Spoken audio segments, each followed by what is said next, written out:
It feels like every time I am standing at this pulpit, I am experiencing jet lag. Because if I can recall correctly, I'm usually coming back from the Philippines the day before and speaking with you, sharing with you. And I'm so glad to be here. I'm going to tell you about my mission. But first of all, I want to share with you what's been going on with me, because I know a lot of you are wondering. And like most of us in here, I have been on a journey. I gave my life to Jesus 7.5 years ago. And for those of you who have known me since then, I have changed a lot. And I'm so thankful for that. I'm not the same person. I have this little short story 7.5 years ago. I was in the Philippines, assigned to my very first evangelistic series.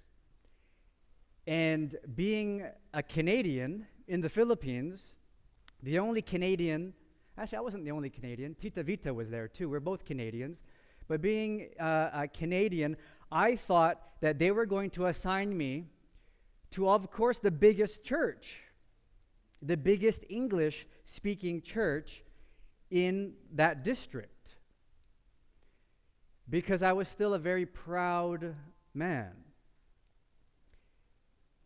And so I prepared all my things, packed all my bags, and I took this bus to this church. And what I expected to be greeted by at least several church members. I expected to be picked up in a car and escorted to maybe a resort. But you know what happened that night? I arrived a little bit late. I missed my stop. There was no one I could contact. I had been dropped off by the bus driver a few kilometers, actually maybe only a kilometer away from this church.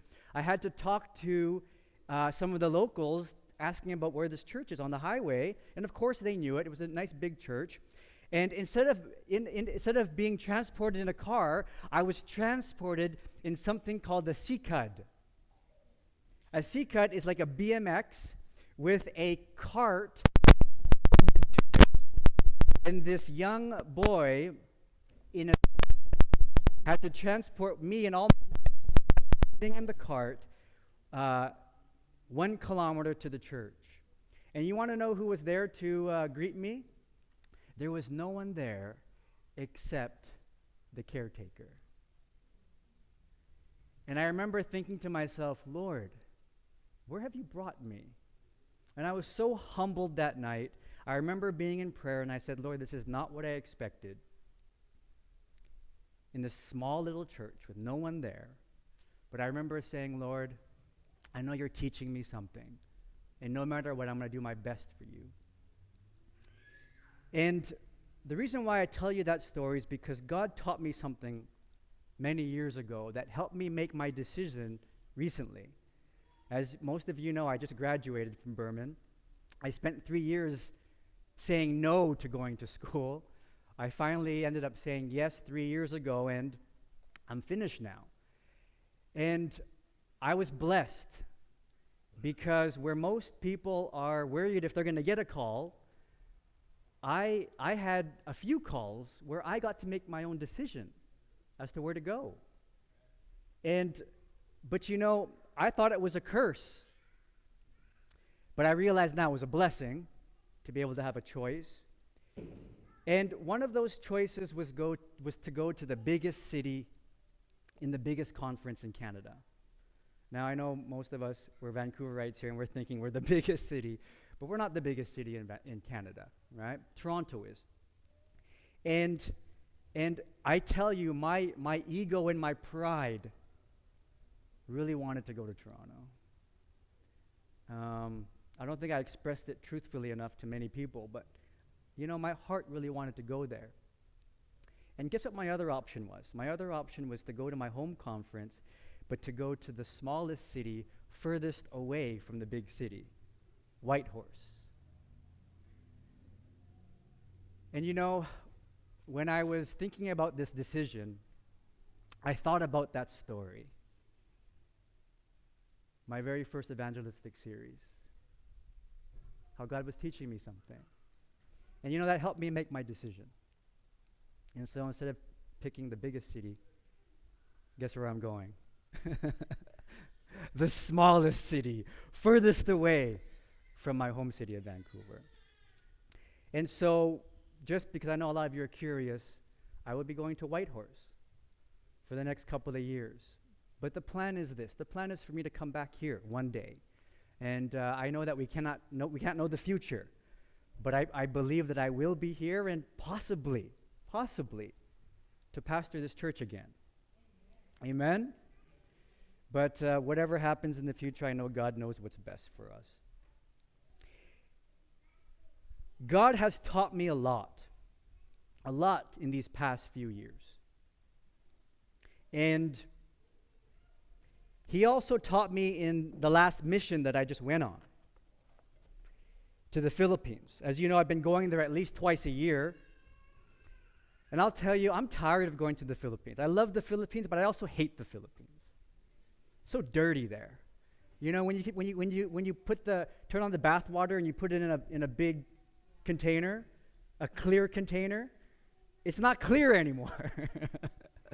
The water's a little bit brown. So you're taking a bath in water that's not as pure as it is here in Vancouver. We take so many things for granted. And the traffic and the air, it's just, you feel congested when you're there. But I go there because my parents are from there, right? And why we're here in Canada is not because we're special, but it's because we've been blessed to give back. But I want to tell you, it was my hardest mission of all time. So God has been teaching me throughout these past 7.5 years, but He also recently taught me something this past month. And I want to begin with this statement. I don't know who wrote it, but the statement is this: our love for God is measured by the love that we have for the person we love the least. And I want you to think for a second, who is the person that you love the least in this world?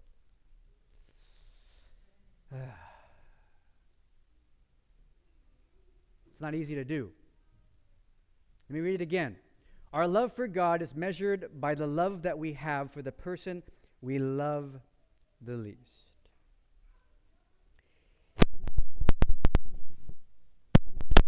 What solitary confinement is? Have you ever sent your child into solitary confinement? Like into their room? Right? You know how terrible that is for a young child? Like I love to go hiking by myself, but I choose that voluntarily, right? I want to be alone. But when you force someone to be alone, it's not the same thing, right? And as you know, in prisons, they have something called solitary confinement. I want to read you some facts here. It says here, this is concerning solitary confinement in prison. As a result of the endless monotony and lack of human contact, for some prisoners, solitary confinement precipitates a descent into madness. Many inmates experience panic attacks, depression, and paranoia, and some suffer hallucinations. One of the very serious psychological consequences of solitary confinement is that it renders many people incapable of living anywhere else. So then, when prisoners are released into cells or back into society, they are often overwhelmed with anxiety. They actually get to the point where they become frightened of other human beings. And so this shows us that being in solitary confinement isn't healthy. It isn't healthy for our well-being. So human contact is healthy. We need it. I learned recently that if you have a baby between the ages of 0 to 1 year old, that it is so important to give that child contact in any way. Like, you should be holding that baby almost 24 hours a day, that very first year, because it will affect the way that that child grows up. And, this makes me realize that we as human beings, we are born to be relational. Right? I mean, there's only so long that we want to be by ourselves. And I'd like us to figure out why that is. Why are we as human beings, why are we so dependent on being with others? And I believe it comes because it comes from our Creator, right? And so our Creator is God, and as Christians, we believe that God is one, but He is also three in one, the Trinity. And it's interesting because some people cannot understand this Trinity, right? How can there be three in one? How can there be one God? How can you say there's one God, but there's actually three of them? Well, the reason is because this three in one God, it's not that they're three, it's that they are one community, right? We look in the Bible here. Let's look at creation, right? It says, in the beginning, God created the heavens and the earth. And we note that as God the Father. And it says there in a few verses later, it says that the Spirit also hovered above the waters.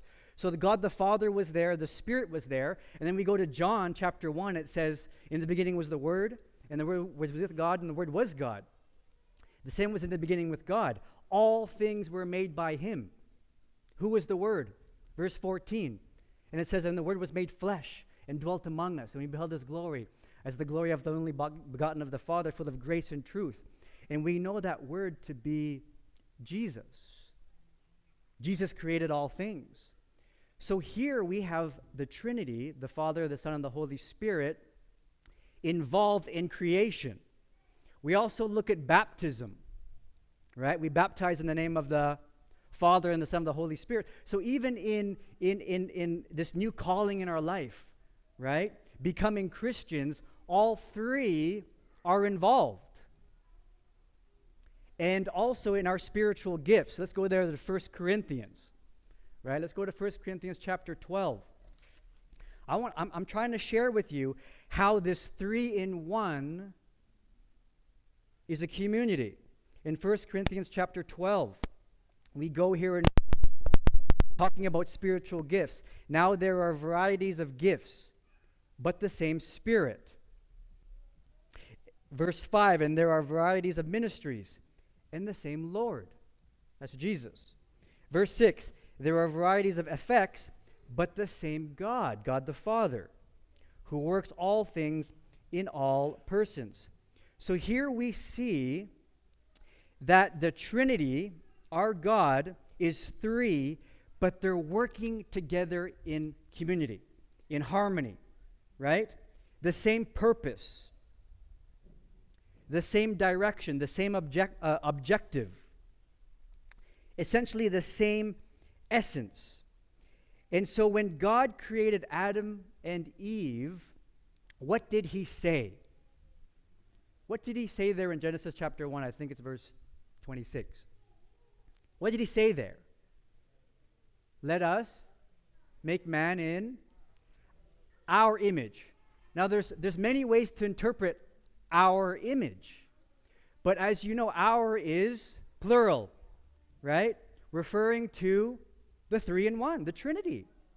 And so when God said, let us make man in our image, He was saying, let us make man in our image like how we are community.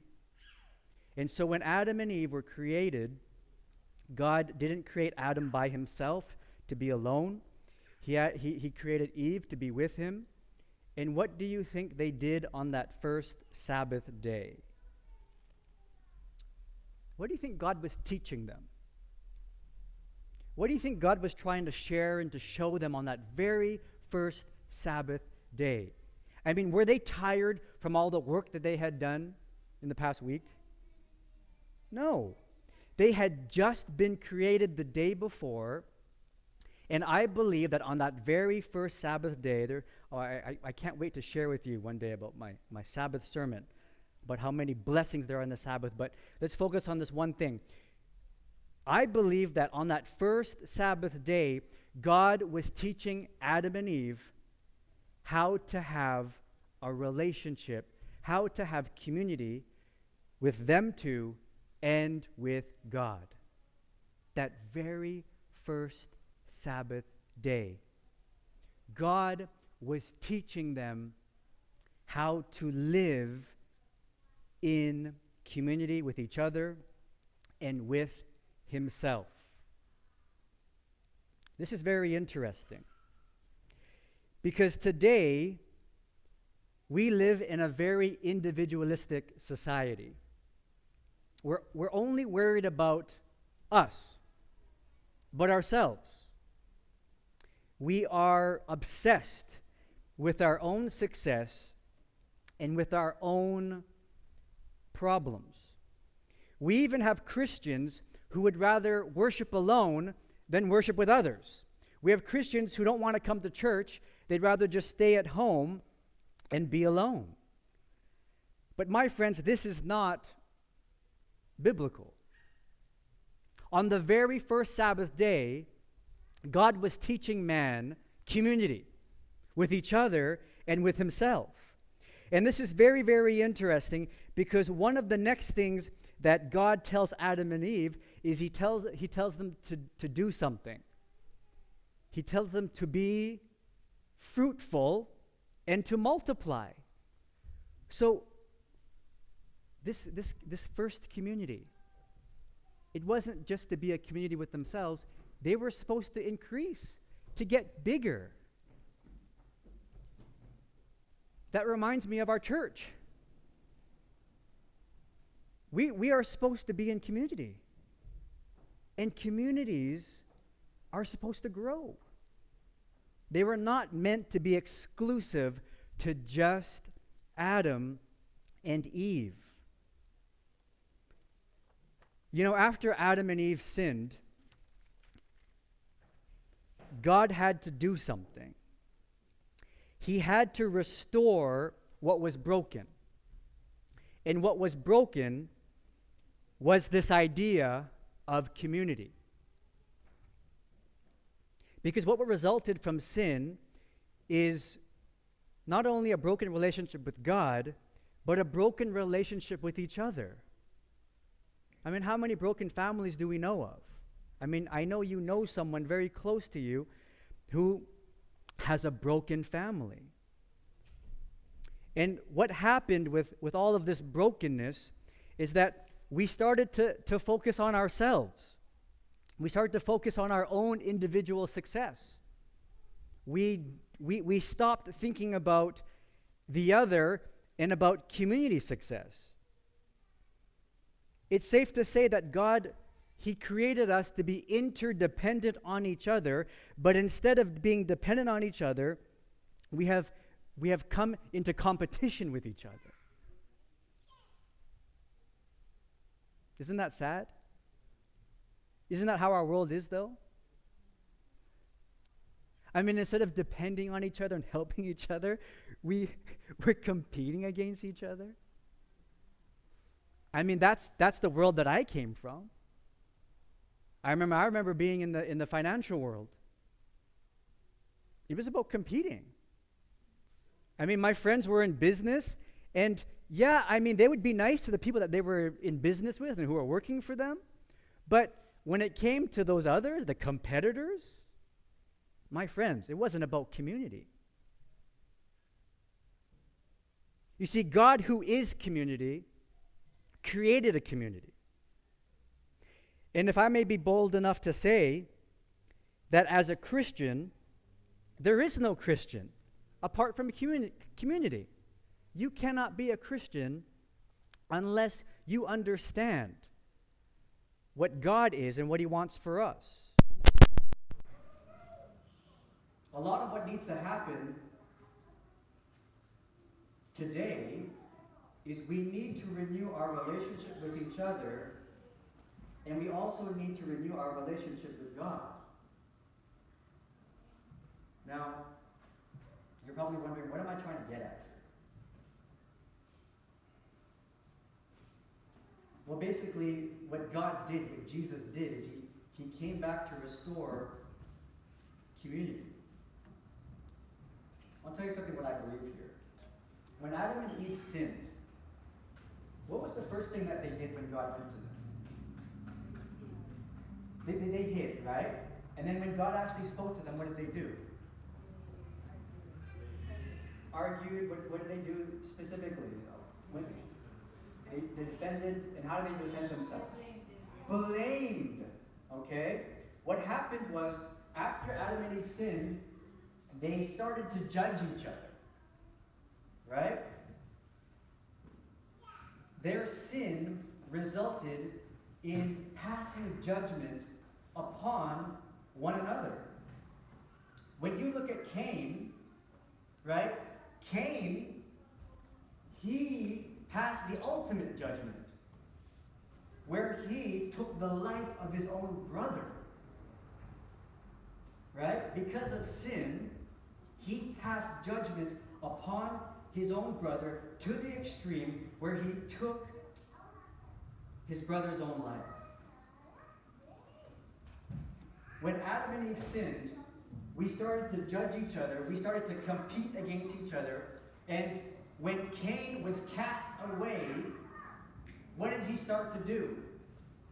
Instead of building community, Cain started to build cities. And in cities are not communities anymore. I was in Manila, 13 million people. 13 million people in Metro Manila. Okay? My friends, it's not a community like what God was describing here with him and Adam and Eve. Right? Where we're depending on each other, where we're caring about each other. When I'm in Manila, it's a jungle. And in a jungle, you're fighting to survive. Right? It's a constant competition. Right? The jeepney drivers are competing against each other to get the customers. Right? I mean, we're always competing each other to get to work on time. It's a constant competition. Even just to get on the train is a competition. The result of sin is that we started to judge each other. We started to pass judgment on each other. And when you look even at our church today, I don't know about you, but my religion before is I used to pass a lot of judgment on people. That's what I do. But I've learned that Jesus, when he came on this earth, he did not come to pass judgment. In a small group, from this book that I'm reading, it says here, leaders who pass judgment produce dysfunctional groups. But leaders who demonstrate acceptance and love create redeeming groups. When I look at Jesus, people wanted to come to Jesus. If Jesus was a judging man, and he was just always rebuking and condemning us, do you think people would want to come to him? Right? You don't want to come to a person like that. But Jesus was not like that. He was demonstrating acceptance and love and mercy and grace. And it is no wonder that sinners love to come to Jesus. I mean, when Jesus spoke, it wasn't the righteous, it wasn't the church leaders, it was the sinners. I mean, Jesus essentially, he had all these little small meetings everywhere, and sinners love to come to him. As I become a pastor now, my mission is not the Philippines anymore. Okay? It's not going to a faraway land. That's not the mission field anymore. It's not going to the mountains. It's not going to the rural areas. To me, I believe the mission is the city. Right? It's these big cities. That's the mission field. That's where we need to go. We can't be going away from the city. We need to go into the city. And my friends, the city is a city. It lacks community. When we talk about community, my friends, we're talking about relationships. We're talking about broken people. Right? When we think about medical missionary work, right? When we go to the medical missionary field, what are we doing in the Philippines? We're doing circumcision. We're doing dental. Right? We're doing just these things that they don't have. But you know, in the city, people don't need those kind of things. They don't need dental. They don't need a checkup. They don't need circumcision. Right? What we need in the cities is something else. We need to restore something else, and that's their brokenness. That's their emotional brokenness. That's their broken relationships, their broken families. You know, and this brings me to my close. I want to close with a story.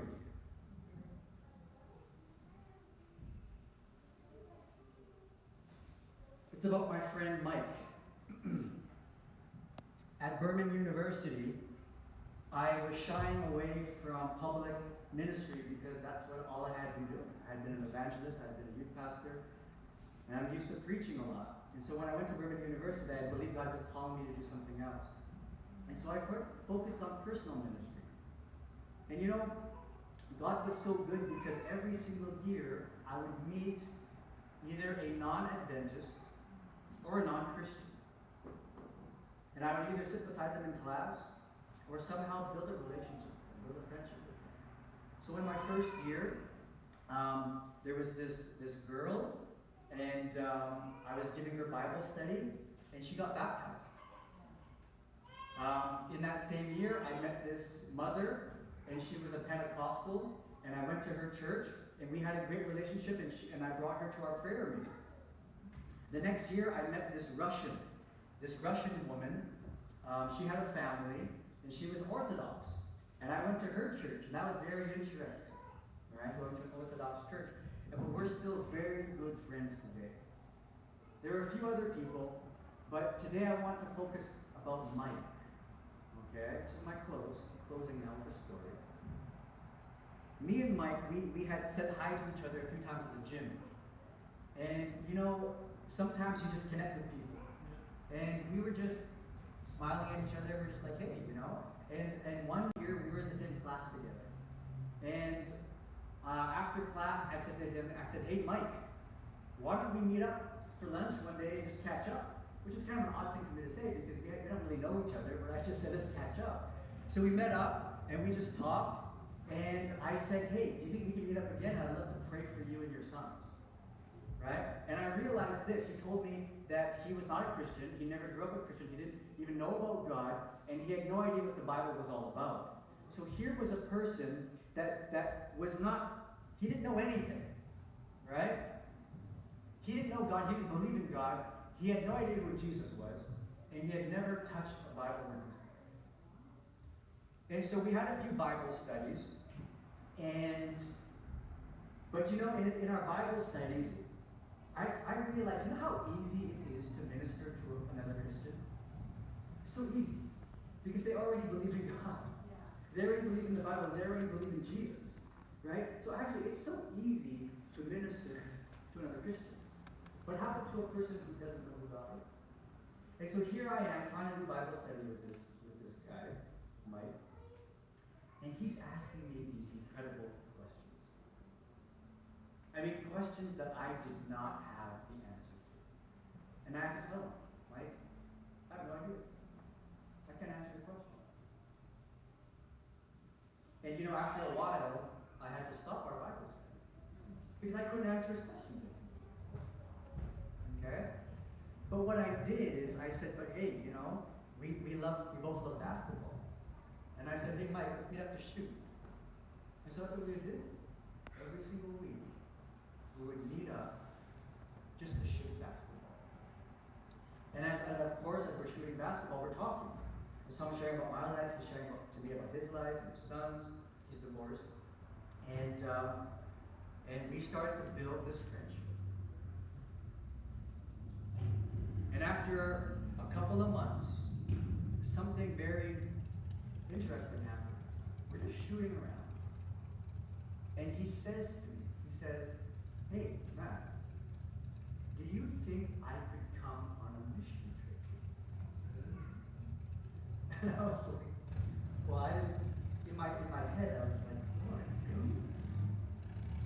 Like, why is he asking me to go on a mission trip? Because I was talking about my mission trips. And so here's this guy, and he's a good guy.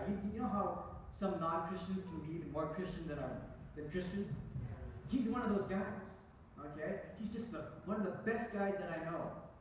So caring, so respectful. And he wanted to be a good father, right? Just like a Christian. And so here he is, we're just shooting basketball, and out of the blue, he says, can I go on a mission trip with you? Now, I wasn't planning on going on a mission trip this year because I'm going to be a pastor. And I wanted to take a break. I wanted to come back here and just relax. Okay? And spend time with the young people. Because they're young adults now, and I want them to be my friends, and I just wanted to hike and bike with them. Okay? But after he asked me, I said, okay, Lord, I guess you're asking me to go to the Philippines again. And so what I did is I organized a mission. Okay? And so I bought his ticket, right? That week, I bought his ticket. I didn't want to waste any time because I didn't want him to change his mind. I bought his ticket, and I started to plan our trip. And, and so here we are. I mean, we're excited about the trip. We're talking all the time. He's excited. What are we going to do?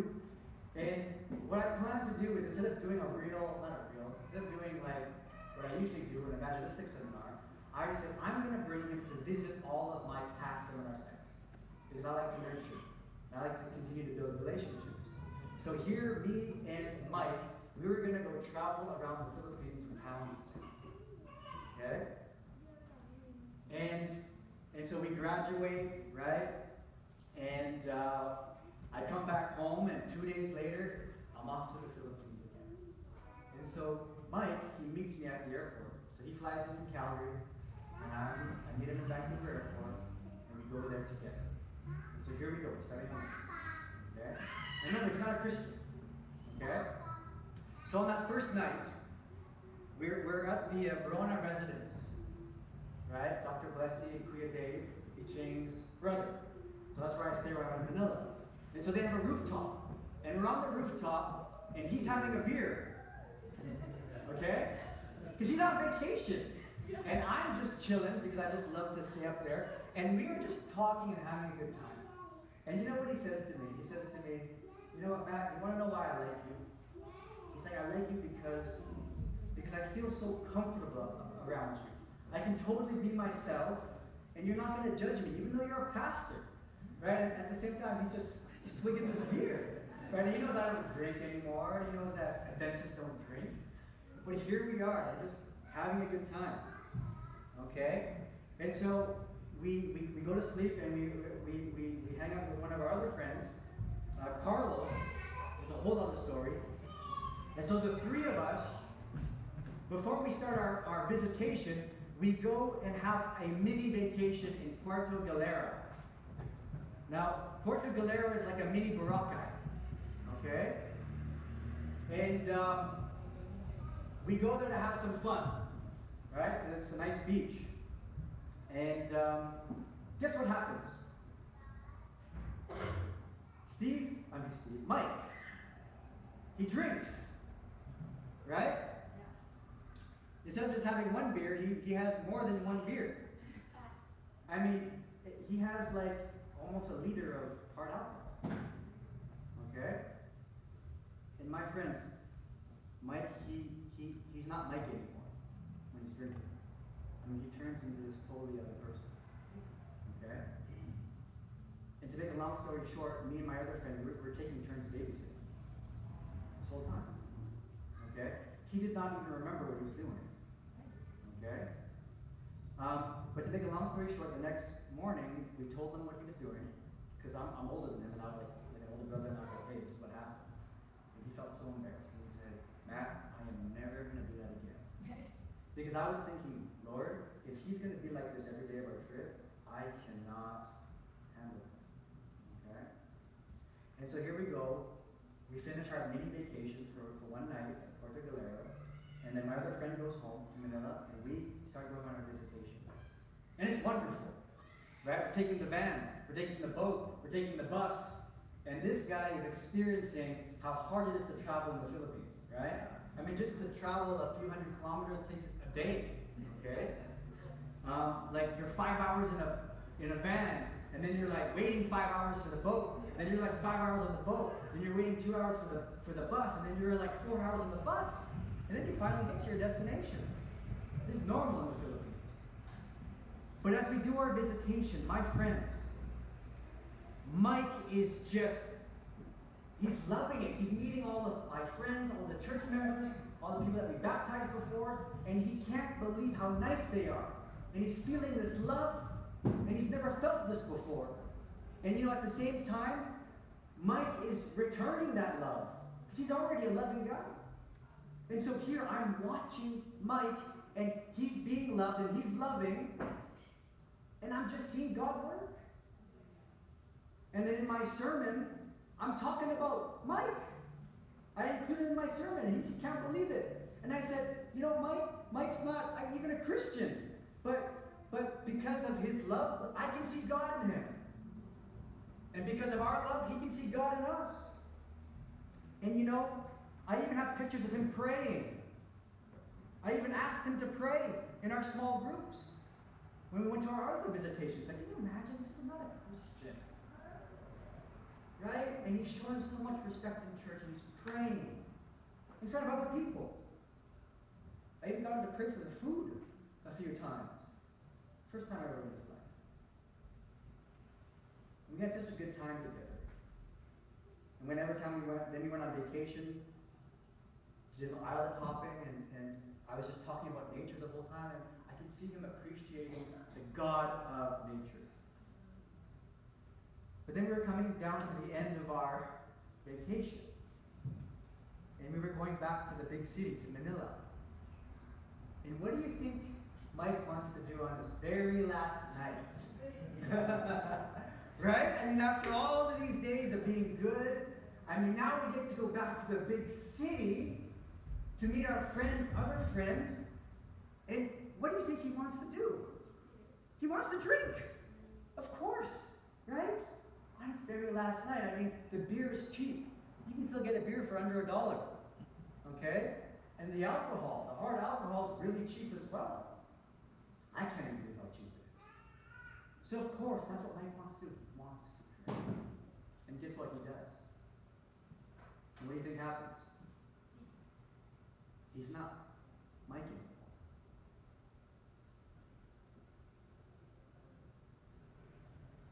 Honestly, he almost ruined our whole vacation. This very last one. I can't explain to you how hard it was for me and my friend to take care of Mike this last night. Don't get me wrong, it wasn't Mike. It was the alcohol. I mean, Mike became someone else. It's safe to say that Mike became a demon. And you know, me and my other friend Carlos, as we were taking care of him, we understood because we had been drunks before too. I mean, Carlos used to drink a lot, and I used to drink a lot too. And when I used to drink, I used to get drunk. I couldn't remember either what I did.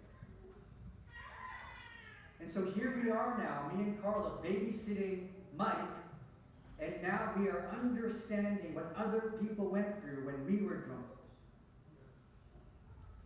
And so here it is. We are babysitting Mike. And it's stressful. Because he's on the street. And he's talking to the girls. And you know, people in the Philippines were very respectful. Right? And it was very disrespectful what he was doing. You don't just talk to any random girl in the Philippines. You don't do that. Right? And I could tell that a lot of these girls were just afraid. Not that he was gonna actually do anything, but just his approach. And I was so embarrassed. Can you imagine? I'm following him and I'm apologizing and I'm telling him, don't do that, for hours. And then he goes to the club, to the restaurant with Carlos, and I'm taking a break. I'm back at the place resting, and he's starting trouble. I mean, he's hitting on girls that have boyfriends in it. Okay? He's starting fights with the bouncers. And my other friend Carlos, he's an MMA fighter. And so I think my friend had some confidence because they both can fight. And so here he is creating all this trouble, and my friend Carlos is like stressing out because he doesn't want to fight anymore. And then to top it all off, I'm waiting at the Verona residence, and the door opens, and Mike comes in totally drunk. And you know who follows him? A few girls. Now these aren't your ordinary girls, right? That you want to bring home to your mother. These are other kind of girls. And I freaked out. And I was like, because there's a gate. And I was like, Carlos, why did Carlos let them come up here? I mean, this is a Christian place, right? There's many other Christians there living, because there's many other rooms. And I had realized that they had pretty much woken up the whole building. Okay?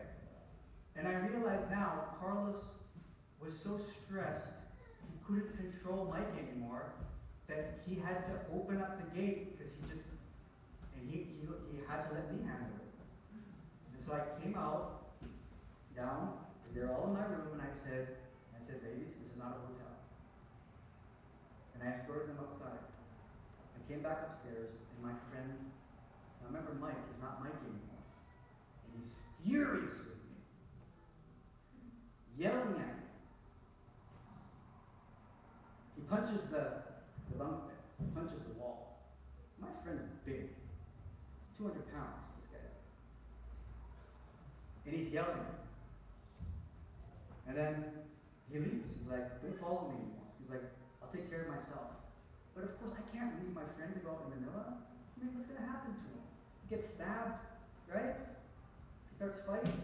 And so I went downstairs and said, Carlos, go with him. And I started to follow him. Okay? And I was hiding behind the cars because I didn't want them to see that I was following them. So I wanted to see what was going on. And so they went back to the club. So I did this for about 30 minutes. Then they went back to the club. And then Mike went upstairs. And then Carlos comes down and he says, I'm done. I'm so tired. It's 4 o'clock in the morning. And so I said, okay, just go home. So he takes the cabin because he's so tired. And so guess what I do? For 3 hours, I'm waiting outside, downstairs on the street, for my friend to come out of that club. I know he's still drinking. And I'm watching the sunrise. I'm watching the traffic increase. We're just sitting there for 3 hours. 7 o'clock, he comes out. And I can tell he's still really, I think he just downed another bottle. So it's sitting inside his stomach at 7 o'clock in the morning. I bring him back to the place and I'm like, Lord, help me to put him to sleep. So he becomes sober. But you know, when you have that alcohol inside of you, it's still digesting. And so every 10 minutes, he would wake up and he's angry. He's swearing at me. And he wants to go outside. And he wants to go upstairs. But I can't let him. So I got to calm him down and put him back. 10 minutes later, he wakes up again. Because he's still drunk. And he's mad. He's swearing in his sleep. My friends, I do this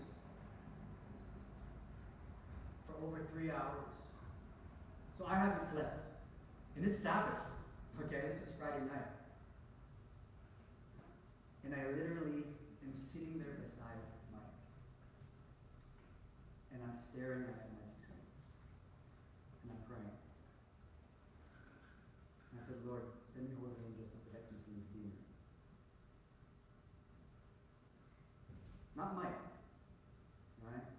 the alcohol. And as I was sitting there watching over Mike, there were times when I wanted to hate him. I wanted him to die. Like, I cannot explain to you how hard this was for me. I wanted to cry. Like, I literally wanted to cry and say, Lord, I can't do this anymore. But you know, I started to think, Lord, is this how you love us? Like, am I a drunkard to you? Right? Is this how patient you have to be with me? And so for 3 hours, more than 3 hours, I just sat there praying, staring at him, saying, Lord, let him be consoled. I'm afraid of what he could do. And you know, by 12 o'clock noon, he finally falls asleep into that deep sleep where he now has become a soldier. And so I leave him and I go to my meeting. No sleep. And when I come back later that evening, I mean, he is sleeping for hours straight. I think like 7 hours straight. He wakes up and I tell him everything. And you know, he's silent. He's embarrassed. But you know what he said to me? He said, thank you for taking care of me. I mean, he was so embarrassed to go upstairs to talk to the Veronas when we were staying. But we went upstairs and he was just had his head down. But you know, the Veronas, they acted like nothing happened. Right? They're just like, hey, how you doing, Mike? Feeling better today? And my friends, as I spent time with him that evening before he was going to take that plane that night,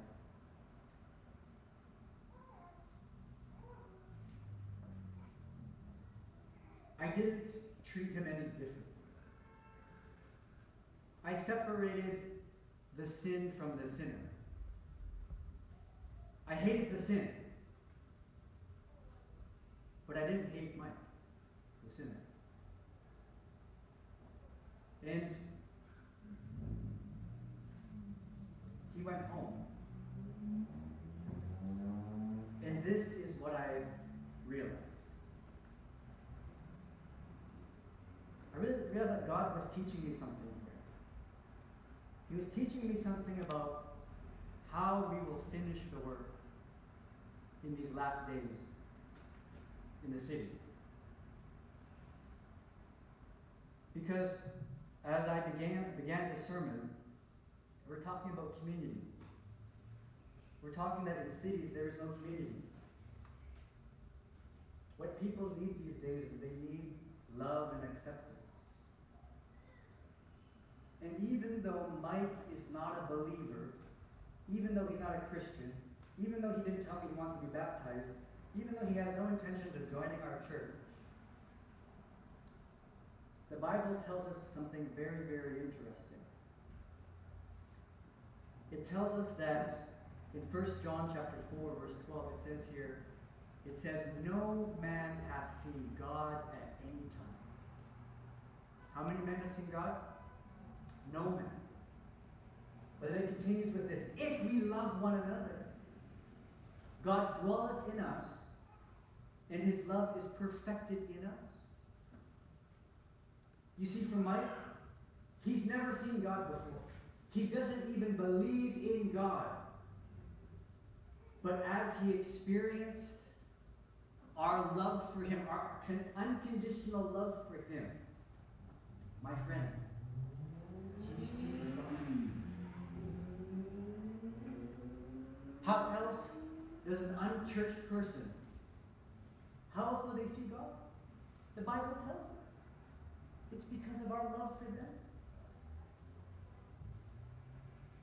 And what God taught me that day, as I was reflecting on my experience with Mike, he was sharing with me that in these last days, when it comes to our last day work, urban ministry, there are so many broken people. There are so many broken relationships. There are so many broken families. How will these people know who God's people are in these last days? How will these people know where to go in these last days? And God shared it to me. It's because of our unconditional love to these broken people. That is how He will see them. That is how people like Mike, that is how people who don't know Jesus, who don't know God, will find His people in the last days. And this is my appeal to this church. Right? Inspired church, even our Adventist church, is that sometimes we feel like it's our job to convert people to something. But it's not easy to convert a person who doesn't know God, not even Christian. But sometimes we just need to plant the seed of truth. Jesus, His love in their hearts. And when the time is right, when they're looking, when they're searching, when they have no more hope, they will remember not anything that I said, not anything that I taught him, but what Mike will remember is the love that he received from me, from us. And my friends, I believe that is how God's people will know who God's people are in these last days. And I believe that this is a key, right? Rebuilding community. Building a church like Inspired, where sinners feel comfortable to go to. I believe this is a key to finishing our work, finishing God's work.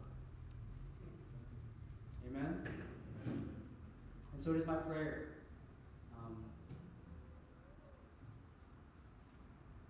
that we open our hearts and that we love people the same way that Jesus loves them. Amen?